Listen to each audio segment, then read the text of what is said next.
Okay, we're still talking about solutions. Now, there are three different types of solutions, and we can look and compare the amount of solute per solvent for these three.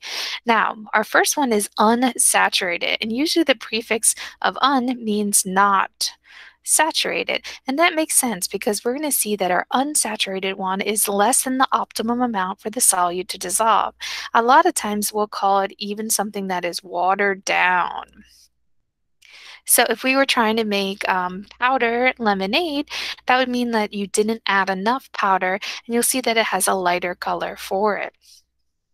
Now, our second one is saturated. That's going to be right in the middle and perfect. It's the perfect amount of solute to dissolve for the given amount of solvent. And we can find this out with the solubility curve that we saw in the last video. So no more solute will be able to dissolve.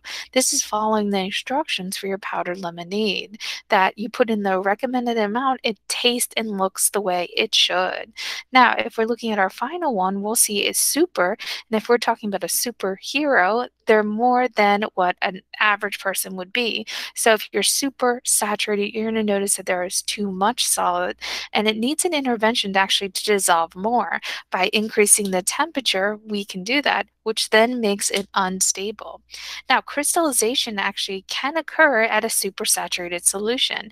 If you've ever made rock candy or you've had rock candy, that's from a supersaturated solution that was unstable, and then as it cooled, it started to crystallize onto your rock candy stick for it. So those are just three types of solutions. We have our unsaturated, we have our saturated, and our supersaturated solution.